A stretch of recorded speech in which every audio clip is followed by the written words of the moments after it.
enterrando Jesus no barco, estando em alto mar, junto com seus discípulos, e o Evangelho pregar, e uma grande tempestade sobreveio aquele mar.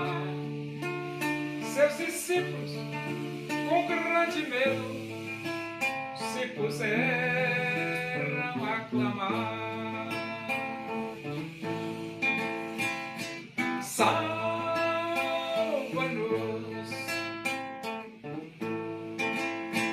Senhor, pois estamos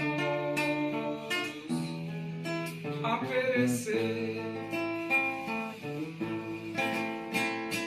Salva-nos,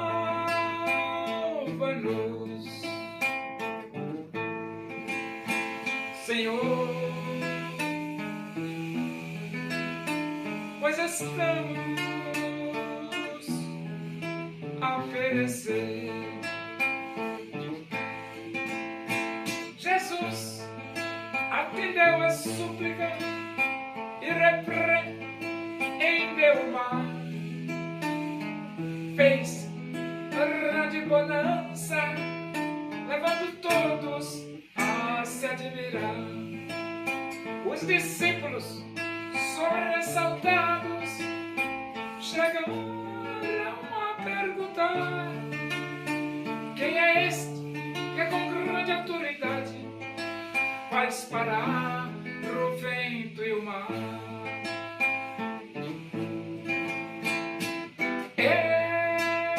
Este é Jesus, que do mundo é o Salvador.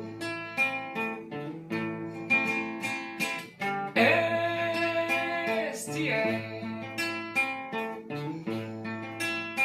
Jesus,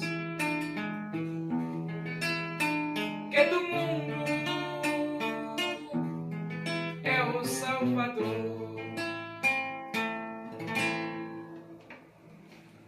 Vamos abrir a Bíblia.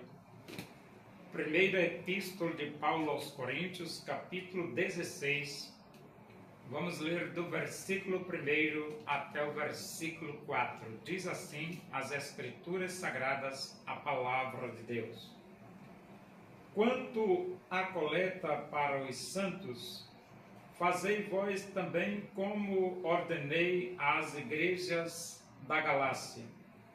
No primeiro dia da semana, cada um de vós ponha de parte em casa, conforme a sua prosperidade, e vá juntando para que se não façam coletas quando eu for. E quando tiver chegado, enviarei com cartas para levarem as vossas dádivas a Jerusalém, aqueles que aprovardes. Se convier que eu também vá, eles irão comigo. É importante contribuir financeiramente para a igreja? A resposta é. É importante contribuir financeiramente para a igreja. Mesmo que a igreja ela não tem fins lucrativos, não obstante, a igreja é uma instituição formada por pessoas, e sendo a igreja uma instituição formada por pessoas, ela precisa também trabalhar com dinheiro. Isso mesmo, a igreja precisa trabalhar com dinheiro.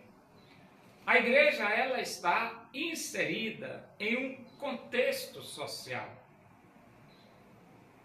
E ela faz parte desse contexto social. De forma que as contribuições financeiras, elas são fundamentais para a continuidade e a preservação da igreja como uma instituição que proclama ao mundo que só Jesus Cristo salva. E como a igreja adquire dinheiro para suprir as suas necessidades financeiras? E você diz assim, necessidades financeiras?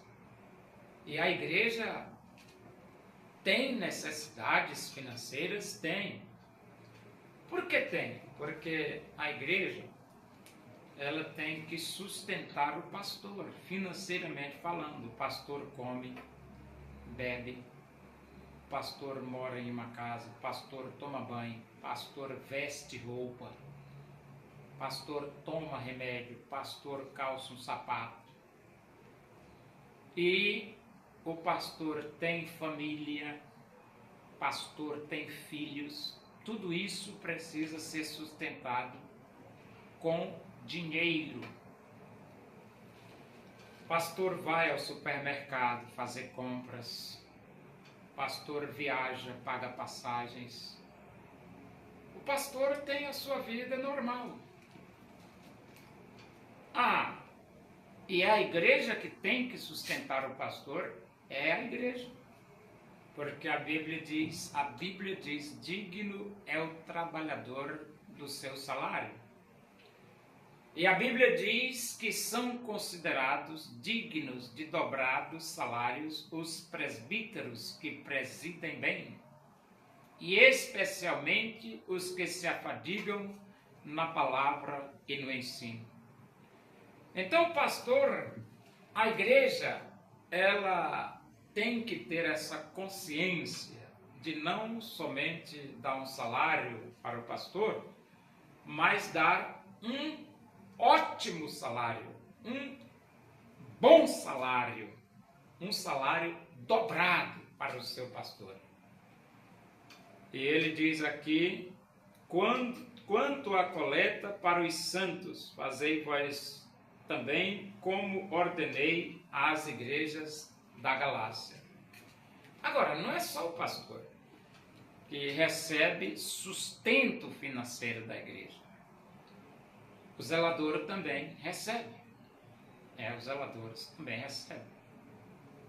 O zelador, ele limpa a igreja, o zelador mantém o templo, o chão, as paredes, o piso, os bancos, os departamentos, os móveis da igreja limpos. E ele também é sustentado pela igreja para fazer essas atividades eclesiásticas. Tem um ministro de música que também é sustentado pela igreja. Tem um ministro de educação religiosa que também é sustentado financeiramente pela igreja. Então a igreja tem pessoas que são sustentadas. Tem o secretário, que são sustentadas financeiramente. E as coletas? As coletas também elas são necessárias, porque existem membros na igreja que são pobres. E a igreja ela é instruída a lembrar-se dos pobres, cuidar dos pobres. Como é que é? A pessoa é membro da sua igreja pobre, não tem dinheiro para tomar café, nem almoçar, nem jantar, e a igreja vai esquecê-lo. Não, está errado, a igreja não pode esquecê-lo. A igreja tem que cuidar, é membro da igreja. E então, quanto à coleta para os santos, fazei vós também como ordenei as igrejas da Galácia. Então, Paulo está falando de coleta para os santos necessitados, pobres. No primeiro dia da semana, cada um de vós ponha de parte em casa, conforme a sua prosperidade, e vá juntando, para que se não façam coletas quando eu for. De acordo com a prosperidade, você dá o que você pode dar. Tem gente que pode dar mais, outros estão dando mais. dê o que você pode dar, porque a igreja tem a responsabilidade com as pessoas pobres. E quando tiver chegado, enviarei com cartas para levarem as vossas dádivas a Jerusalém. Então, Paulo, a igreja faz a coleta, e então depois eles levariam essas dádivas para Jerusalém, e lá eles distribuiriam para os santos necessitados. Quem são esses santos? Crentes. E ele diz, aqueles que aprovados. Então, a igreja que decide para quem vai enviar a ajuda financeira. E diz, se convier, que eu também vá, eles irão comigo.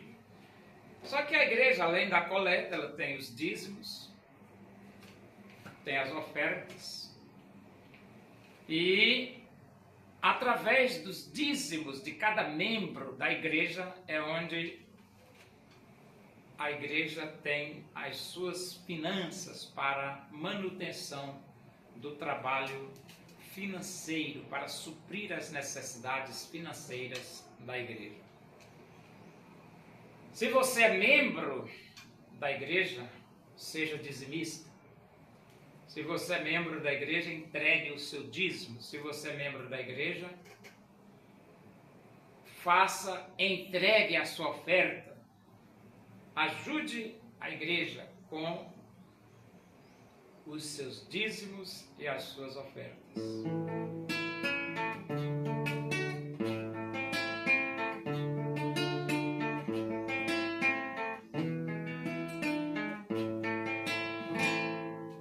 Os povos lamentarão a vinda do Filho do Homem, pois não se arrependeram. Em Jesus eles não creram.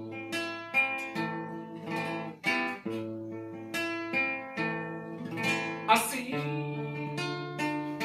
como ele subiu, assim Jesus voltará. Assim afirmaram os anjos, assim mesmo se cumprirá. Oremos.